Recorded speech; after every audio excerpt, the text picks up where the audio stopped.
un podcast de Cooperativa.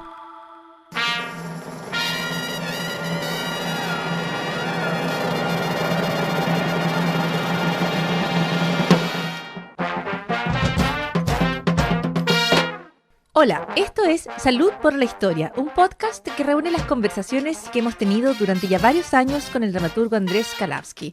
Diálogos sobre los pequeños y grandes momentos que forman nuestra historia. Hablamos de música, de inventos, de creaciones y decisiones que cambiaron nuestra vida, de aventuras y descubrimientos, de heroínas, héroes y villanías. Este es un podcast para entender cómo llegamos hasta aquí y suena como un brindis. Salud por la Historia.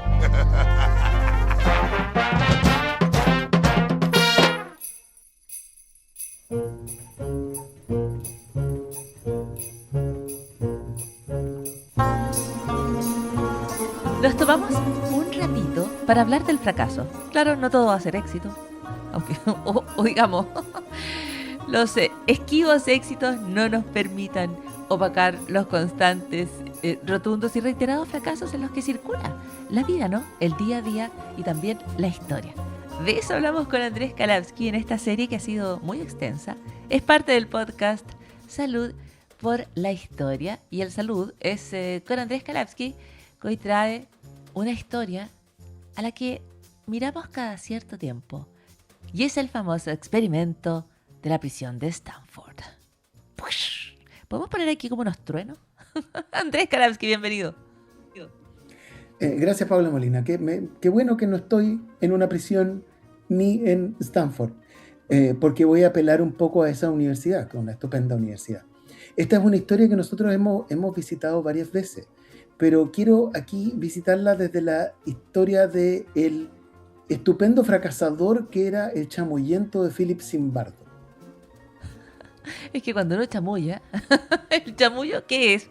Sino una forma de empaquetar el fracaso para seguir adelante. Yo como que le tengo cierto respeto. Pero lo que vas a contar, lo de Stanford del año 1971, es una de las historias, no sé cuál es la palabra, como más lamentables, como más desgraciadas en la historia de los experimentos, y yo creo que ha dejado una sombra muy, muy triste respecto a lo que podemos llegar a ser las personas. O quizás no. Andrés. Claro, lo que pasa es que en el momento, para hacer un ultra resumen, Philip Zimbardo reclutó a 24 estudiantes de la Universidad de Stanford, como tú muy bien decías, en 1971.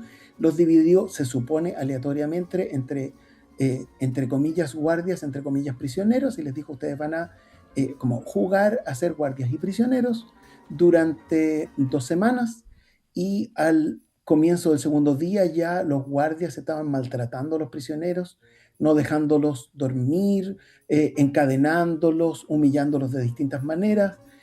Al día sexto, los guardias estaban a punto de perder, entre comillas, el control de la prisión, porque debido a los maltratos, los prisioneros se habían rebelado, y Zimbardo decide detener el experimento. Y esto se vuelve muy, muy, muy famoso. Esa es la historia así como súper resumida, y entonces la conclusión de Zimbardo, que es el que inventa el experimento, lo desarrolla y después lo detiene y lo promueve, dice: para que vean cómo gente normal en ciertas condiciones puede volverse tan identificada con un rol que puede hacer cosas espantosas sin más estímulo que el rol que está fijado. Claro, y eso quedó como una advertencia, y lo lamentable de la advertencia es que haya tenido él o no razón, haya hecho o no el experimento, que tú ya nos vas a contar bien porque chamullaba harto, sí quedó instalada esta idea que lamentablemente la historia prueba, que allí donde se genera un sistema abusivo, habrá personas que van a funcionar en él, ¿no es cierto? Que las personas que eran normales, de alguna manera, en un sistema que favorece la crueldad, van a ser crueles. Ahora, lo que yo creo es que esa reflexión como que se pasó de vuelta, ¿no es cierto? Porque cuando se habla de Stanford de 1971 y este experimento, como que hay quienes dicen, bueno, es que las personas como que en el fondo somos crueles, en el fondo somos malas. Y yo creo que no es así. Que preclara, que difícil es pronunciar la palabra preclara, que preclara eres Paula Molina, porque exactamente como tú decías, habrá personas, pero no todos, porque lo que está a la base del experimento de Stanford y a la base de los chamullos de Philip Zimbardo es todos somos potencialmente torturadores, todos somos potencialmente crueles, todos somos potencialmente unos monstruos. Y cuando miramos de nuevo esta historia, no es tan así. Primero, porque Philip Zimbardo organizó una conferencia de prensa para decir, si partimos del final, digamos, una conferencia de prensa para decir que un experimento le había salido mal. Lo que es bien poco ortodoxo, porque no presentó la evidencia completa, nunca presentó la evidencia completa, porque ni siquiera se dio el trabajo de recopilar la evidencia completa, porque desde el principio él sabía que este experimento iba a ser llamativo, porque ahora nos devolvemos al principio.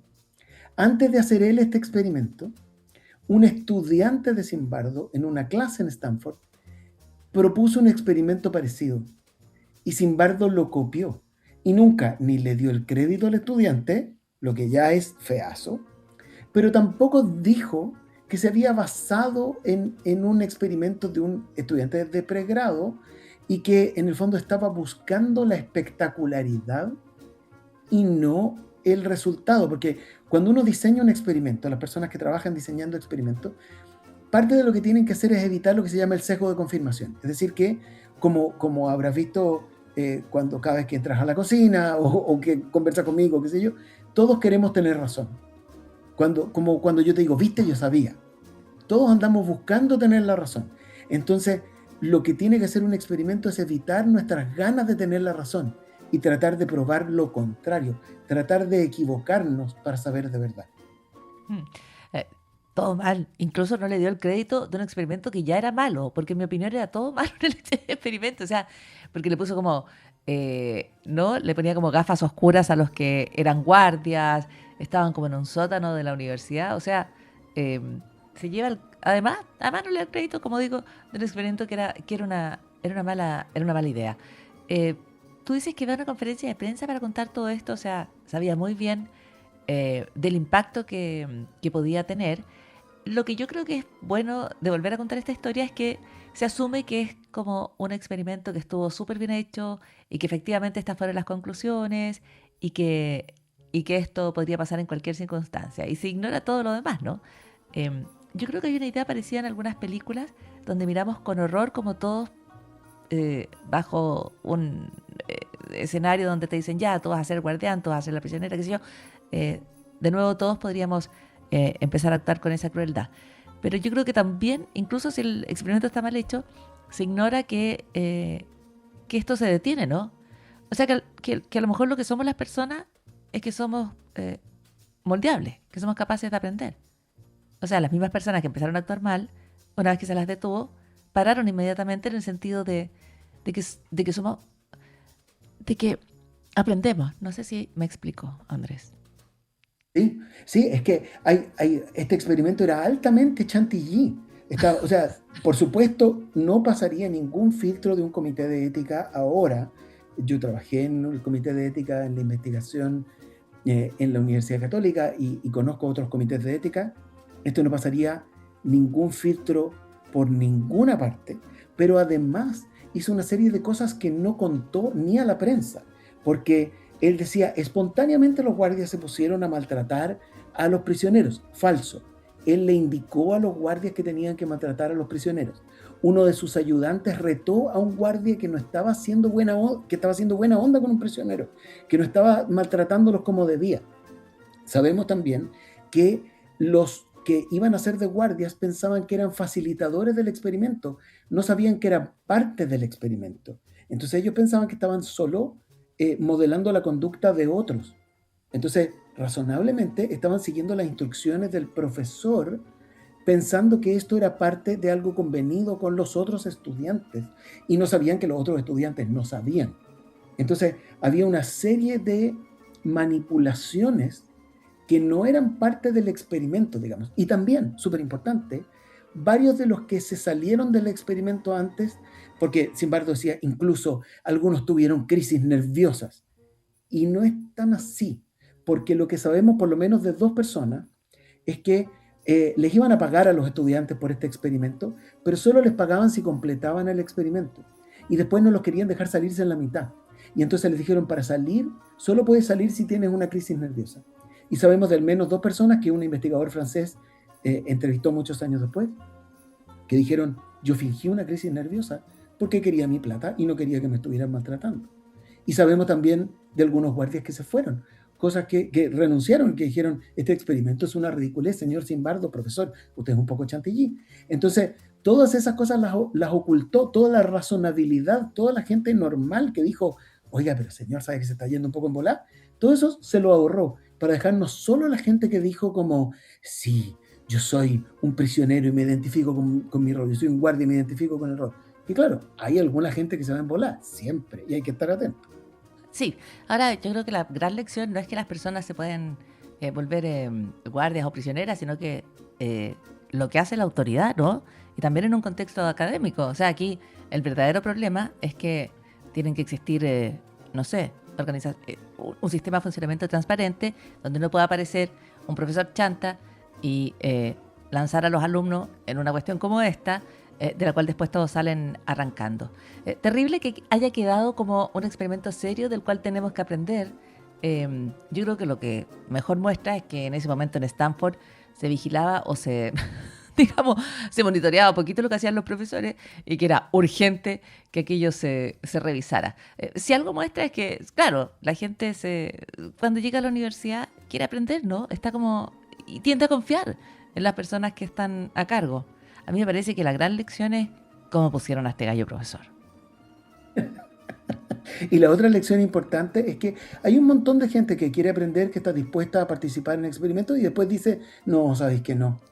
Pero las elites, los profesores que ya tienen un montón de poder, Zimbardo ya era súper famoso, están súper dispuestos a retener ese poder y hacer como que todo les sale súper bien. Entonces necesitamos control y escrutinio. Efectivamente, ese experimento que se hizo el año 71, ahora, pero ningún comité en ninguna parte lo deja pasar, por suerte. Exactamente. O sea, resumen, todo poder tiene que tener límites. Porque la gente tiende, inicialmente al menos, a adaptarse. Inicialmente a confiar en que lo que le están planteando es una cuestión que tiene, no sé, algún tipo de sentido, que va a tener límites éticos. Y por lo tanto el sistema tiene que garantizar aquello. O sea, poner límite al poder no es ser pesimista, es como un mínimo de sentido común. Y me parece que eso es lo que deja. Así que Stanford 1971 no crea todo lo que se dice sobre el experimento, porque ya he escuchado aquí cuán mal se hizo y lo que realmente dejó en ese año 1971. Andrés Karabsky, como siempre, historias de grandes fracasos. Aquí es lo que queda del día y en el podcast Salud por la Historia. Hasta la próxima. Me voy a diseñar un experimento. No. Chaito. No.